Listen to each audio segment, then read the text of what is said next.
News India के खबरों की इस खास बुलेटिन में और मैं हूं आपके साथ प्रियांशी श्रीवास्तव। तो आइए रुक करते हैं आज की तमाम खबरों की ओर।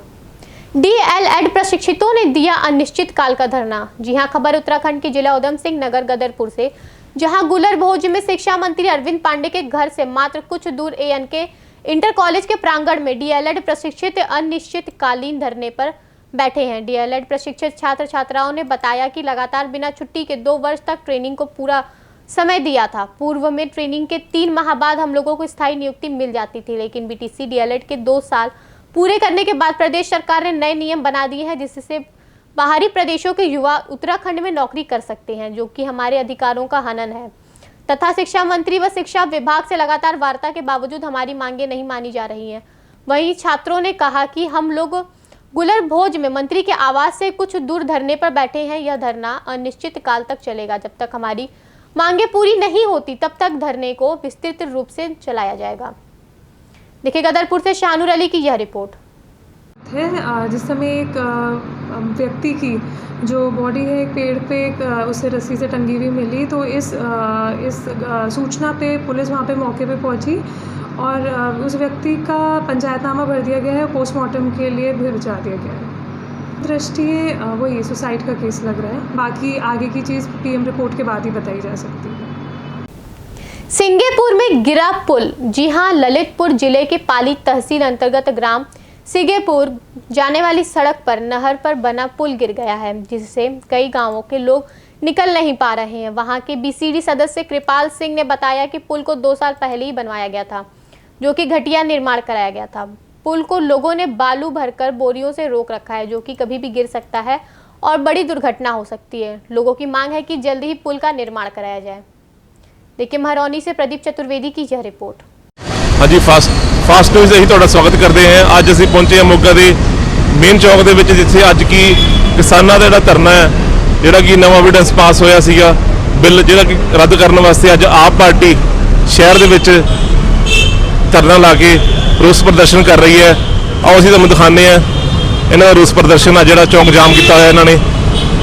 ਸਾਡਾ ਪ੍ਰੈਸ ਰਿਪੋਰਟਰ ਨੇ ਚਰਨਜੀਤ ਸਿੰਘ जी, कैमरामैन ने जी हाँ, उत्तराखंड के जिला उधम सिंह की खबर है, जहां ग्राम झगड़पुरी में किसी मामले को लेकर 2 पक्षों में विवाद हो गया। विवाद इतना बढ़ा कि दोनों पक्षों ने एक दूसरे पर लाठी डंडों से हमला कर दिया। पुलिस ने दोनों पक्षों की तहरीर पर 25 लोगों के खिलाफ मुकदमा दर्ज किया है। थाना अध्यक्ष अरविंद चौधरी ने बताया कि 4 लोगों को गिरफ्तार किया गया है व शेष फरार आरोपियों को शीघ्र ही गिरफ्तार कर लिया जाएगा। गदरपुर थाना अध्यक्ष अरविंद चौधरी ने बताया कि एक पक्ष की ओर से 16 व दूसरे पक्ष की ओर से 9 लोगों पर मुकदमा दर्ज है। देखिए गदरपुर से शाहनूर अली की यह रिपोर्ट। उससे व्यापारियों में आक्रोशित है, न अकेले केवल एक समाज आक्रोशित है, पूरा का पूरा बुंदेलखंड उत्तर प्रदेश आक्रोशित है। तो क्या आप जा पा रहे हैं उनसे मिलने की? हम नहीं जा पाए। हम पूरी कोशिश करेंगे, क्योंकि आज उत्तर प्रदेश एक ऐसा प्रदेश बन गया जिसमें औसतन प्रतिदिन 10 से ज़्यादा हत्याएं हो रही, महिला अत्याचार हो रहे, व्यापारी लुट रहे। अगर हम देखें तो मेरठ में दुकान में घुस के गोली मार दी, गाजियाबाद के अंदर, लखनऊ के अंदर अपराध चरम अवस्था पे है। और ऐसे में हमारे मुख्यमंत्री जी इस पर जो उन्हें रणनीति बनाना चाहिए वो रणनीति नहीं बना रहे।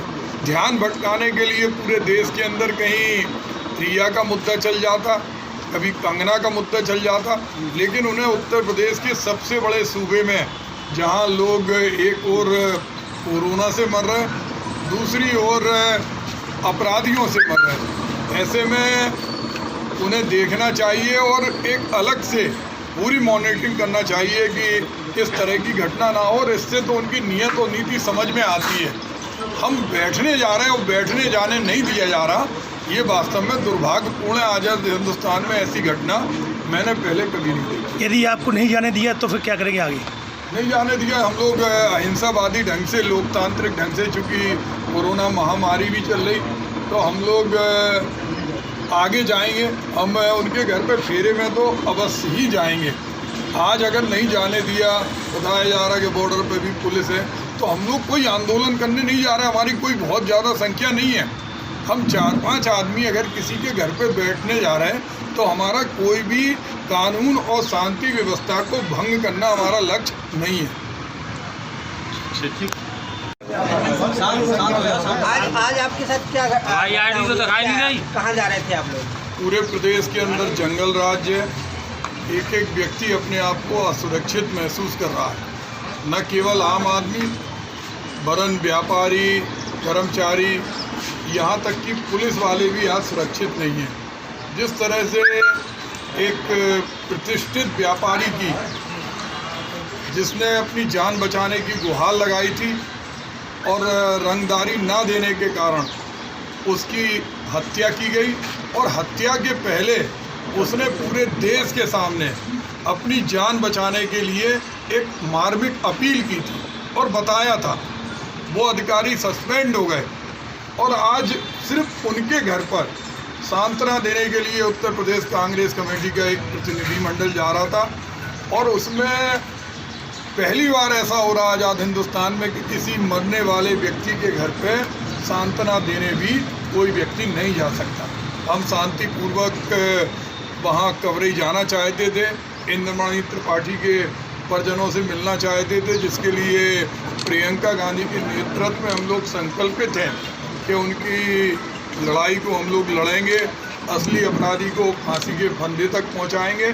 लेकिन आज हमें यहाँ रोक लिया गया। कहाँ से आपको रोका गया है? हमें झांसी से ही इस तरह का लग रहा था, और हम लोग शांतिपूर्वक, केवल हम लोग 2 लोग जा रहे थे, और जाने के बाद हमारे साथ हमारे प्रिंस भाई भी थे, और कोई राजनीतिक उसका रूप नहीं। नियुक्ति को लेकर बेमियाद हड़ताल पर प्रशिक्षित। जी हां, उत्तराखंड के जिला उधम सिंह नगर के गदरपुर क्षेत्र के गुलरभोज में शिक्षा मंत्री अरविंद पांडे के आवास के समीप ANK इंटर कॉलेज गुलरभोज में प्राथमिक स्कूल में DLED प्रशिक्षितों की नियुक्ति की मांग को लेकर प्रदेश के विभिन्न जिलों से आए DLED 2017 से 2019 बैच के प्रशिक्षितों ने धरना दिया एवं प्रशिक्षितों ने कहा, जब तक पूरे बैच के छात्रों को लेकर सरकार कोई ठोस निर्णय नहीं ले लेती तब तक विरोध प्रदर्शन जारी रहेंगे। साथ ही प्रशिक्षितों ने यह भी बताया कि प्रदेश सरकार द्वारा डाइट DLED हेतु प्रतियोगिता परीक्षा कराई गई थी, जिसमें प्रदेश के लगभग 7000 प्रशिक्षितों ने परीक्षा में भाग लिया था, जिसमें 650 प्रतिभागियों का चयन हुआ था, जिन्हें सरकार 2 वर्ष का प्रशिक्षण दिया गया। किंतु प्रशिक्षण पूर्ण हुए 9 माह समय बीत चुका है। इसके बावजूद भी प्रशिक्षकों को बेरोजगारी का दंश झेलना पड़ रहा है। उन्होंने कहा कि डाइट DLED 2017 से 2019 बैच की शीघ्र नियुक्ति हेतु सरकार ठोस निर्णय नहीं लेती तो प्रशिक्षित उग्र आंदोलन करने के हेतु बाध्य हैं। देखिए, गदरपुर से रमेश कुमार की यह रिपोर्ट। मामला छोटा सा है। हम लोग सदियापुर मौजा के हमारे ससुराल है, और वहाँ के हमारे ससुर जी की जो कुछ ज़मीनें थी, वहाँ के वो जमींदार थे। उन्होंने उनके कोई बेटे ना होने की वजह से 4 बेटियों को उन्होंने ज़मीनों को हिस्से में बांट के दिया। वो ज़मीनें हम लोगों के हिस्से में आई, लेकिन हम लोगों के वहाँ न रह पाने के कारण वहाँ के भूमाफिया अराजक तत्व लोगों ने हमारी ज़मीनों पे नज़र गड़ा करके उन सारी ज़मीनों को हड़प लिया। धीरे धीरे जब हम लोगों को जानकारी हुई, हम लोग अपनी आवाज़ को उठाना चालू किए। नगर निगम ने, आपने देखा होगा कि 2012 में इलाहाबाद विकास प्राधिकरण ने शहर सुंदरीकरण के लिए ज़मीन को एक्वायर किया, जिसमें हमारी 1 बीघा 2 हिस्सा ज़मीन गई, और उस ज़मीन का सारा पैसा वहाँ के पूर्व पार्षद की मिलीभगत से, नगर निगम की मिलीभगत से सारा का सारा पैसा हड़प कर लिया गया। हम लोगों के किसी व्यक्ति के ना रजिस्ट्री के लिए बुलाया गया, ना कुछ किया गया, और 2 लोग रजिस्ट्री करने के लिए भी गई जिनके पास शिक्षा का अभाव है, और उनसे रजिस्ट्री कराई। रजिस्ट्री कराने के बाद उन लोगों को पैसा भी नहीं दिया गया।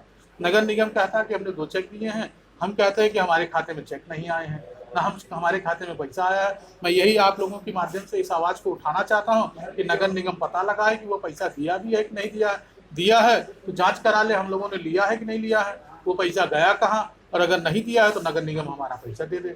और आप लोगों के माध्यम से आवाज़ पूरे अधिकारियों बंधुओं के तक पहुँचाना चाहता हूँ कि हम लोगों के साथ उचित कार्रवाई हो, और हम लोगों को हमारी आवाज़ को दबाने के लिए जो एंटी सोशलिस्ट आदमी जो हम लोगों का शोषण कर रहे हैं, वो अराजक तत्व, भूमाफिया टाइप लोगों को फर्जी मुकदमे में फंसाने की नाम मैं नहीं लेना चाहता हूं, लेकिन अगर आप लोग कहते हैं तो मैं नाम लेता हूं। पूर्व पार्षद नंदलाल निषाद नंदा जी, जो मुझे लगता है कि इसमें उनकी संदिग्ध भूमिका है क्योंकि जिस तरीके से उनका प्रतिरोध विरोध करना हमारे ऊपर दिख रहा है, इसका सीधा सीधा यही लगता है कि उन्होंने सारे पैसे का गमन करवाया, क्योंकि वो उस समय पूर्व पार्षद रहे हैं और मुझे ये लग रहा है कि सारी की सारी भूमिका उन्हीं की है। पीड़ित आपके सामने आप देख रहे हैं, 4 लोग हम लोग हैं और लोग हैं। धीरे धीरे करके वहाँ पे उसकी आवाज़, उसके खिलाफ कोई बोलने वाला अभी तक तैयार, इतने पीड़ित तो इतने हैं कि अगर आप लोग आवाज़ ढूंढना चाहेंगे तो बहुत पीड़ित मिलेंगे, लेकिन उसके डर, उसके भय, उसकी माफियागिरी को देखते हुए किसी पार्टी से वो जुड़े हैं? अब किसी राजनीतिक पार्टी से भूमाफिया किसी न किसी राजनीतिक पार्टी से तो जुड़ा ही होता है, और राजनीतिक पार्टी से उनको संरक्षण होगा तभी तो वो ऐसा कर रहे हैं, नहीं तो किसी एक व्यक्ति विशेष में इतनी हिम्मत तो है नहीं कि वो किसी। परेशानी यही है कि हमारी सारी की सारी जमीनों को हड़प लिया है। मैं ये चाहता हूँ कि आप लोग अधिकारियों के माध्यम से हमारी जमीन को दिलवाने की कोशिश करें। हम लोगों को मैं विशाल साहनी, झूसी छतनाग निवासी और सदियापुर मौजा के एक काश्तकार का हिस्सेदार हूं और मेरी ज़मीनें वहां पे हैं। क्या है आपका पूरा मामला? आप लोग किस तरह, किस पे आरोप लगा रहे हैं? जी, करेली सदियापुर में हमारा मकान था। हमारे ससुर जी लेकर के बनवा के गए थे, एक मकान था, उसमें कुछ सामान भी था। हम लोग रहते थे, आते थे, 2-4 दिन के लिए खाते पीते थे, फिर अपने रिश्तेदारों के यहाँ घूमने फिरने चले जाते थे। अपना 1-2 महीना रहे, फिर ऐसे ही हम लोग भटिंडे शहर में चले जाते थे, अपने कमाते खाते थे। अभी लॉकडाउन में जब हम लोग आए, हम लोगों का काम धंधा सब वहाँ बंद हो गया था, तो हम लोग चलो भाई अपने निजी मकान में रहते हैं वहाँ पर। तो जब हम लोग आए तो वहाँ पर हमारा मकान टूटा हुआ देखा हम लोगों ने, हम लोग डर गए, घबरा गए। फिर जब हम लोगों ने आवाज़ अपनी उठाई कि मतलब हमारा मकान कैसे टूटा, ये वो, तो नंदा जी ने थोड़ा था, हम लोगों ने देखा अपनी नज़रों से कि सामान वगैरह उन्होंने रात बिरात हम लोगों का गायब करवा दिया। हम लोग जब गए वहाँ लड़े झगड़े तो वो हम लोगों को मारने पीटने लगे और कपड़े लत्ते भी फाड़ दिए। हम लोग को कहने लगे आप दोबारा यहाँ पे आओगे, गाली वगैरह देने लगे हम लोगों को। हम लोग डर गए, घबरा गए। थाने में हम लोगों ने अर्जी दी तो थाने वालों ने भी गाली गलौज करके हम लोगों को भगा दिया। अब हम लोग रिश्तेदारों के यहाँ जी कितने दिन कटते, 2 से 4 दिन 6 दिन कटेंगे। अब हम लोग दर दर भटक रहे हैं जी। माता गल्ला की घटतौली जनता के साथ आंख मिचौली। जी हां, यूपी के पीलीभीत जिले के थाना शेरा मऊ उत्तरी के ग्राम पंचायत दुर्जनपुर कला में शिव सागर के नाम से सरकारी सस्ते गल्ले की दुकान है। काफी दिनों से इस कोटे पर घटतौली होती आ रही है, पर कभी भी ग्रामीणों की शिकायत पर कोई सुनवाई नहीं की गई। दिनांक 24 सितंबर 2020 को कोठे पर राशन बांटा जा रहा था। इस बार सरकार द्वारा प्रति 5 किलो यूनिट पर 2 किलो चना फ्री दिया जा रहा था, पर यहाँ चना, चावल, गेहूं सभी कम दिया जा रहा है। गांव का एक व्यक्ति कमलेश पुत्र रामचंद्र जब राशन लेने गया तो उसे भी राशन कम दिया गया। उसने इसका विरोध किया तो कोटा संचालक उसे गंदी गालियां देने लगा। वहां पर धक्का लगाकर उसको भगा भी दिया तथा लड़ाई झगड़े पर उतारू हो गया। बात ज्यादा बढ़ने पर ग्रामीणों द्वारा मौके पर 112 नंबर पुलिस बुलाई गई, तब मामला शांत हुआ, पर पुलिस ने भी घटतौली के लिए आगे से कार्यवाही करने को कहा। जिन लोगों को राशन कम मिला उनमें कमलेश कुमार, सुरेंद्र कुमार, महेश कुमार, अन्य कई लोग शामिल हैं। देखिए पूरनपुर से विनोद कुमार वर्मा की यह रिपोर्ट। पंचायत राज कर्मचारी संघ ने 3 सूत्री मांग पत्र सरकार के सामने उपखंड कार्यालय में उपखंड अधिकारियों के मार्फत मुख्यमंत्री और मुख्य सचिव साहब को भेजे हैं, क्योंकि मार्च माह का जो वेतन डेफर किया गया था उसको जारी करने के लिए, साथ ही जो हर महीने वेतन कटौती के आदेश जारी किए हैं उसके भी आम कर्मचारी खिलाफ है, क्योंकि कोविड-19 में कर्मचारी पहले बहुत सारा अपना मदद कर चुका है उसमें। इसके अलावा जो बालक को अभी अलाउ नहीं किया है विद्यार्थियों को उसमें, तो जो टाइम है वो यथावत रखा जाए, क्योंकि अभी भी गर्मी बहुत अधिक है। तो अक्टूबर माह से जो समय परिवर्तित होना था उसको लेकर 3 बिंदुओं को लेकर आज पूरे राजस्थान में उपखंड कार्यालयों के माध्यम से मुख्यमंत्री और मुख्य सचिव जी को ज्ञापन भेजा। क्या नाम है आपका? मूलचंद गुर्जर, प्रदेश अध्यक्ष राजस्थान शिक्षक एवं पंचायत राज कर्मचारी संघ। अभी के लिए बस इतना ही। आगे की तमाम खबरों के लिए बने रहिए फास्ट न्यूज इंडिया के साथ। तब तक के लिए मुझे दीजिए इजाजत। धन्यवाद।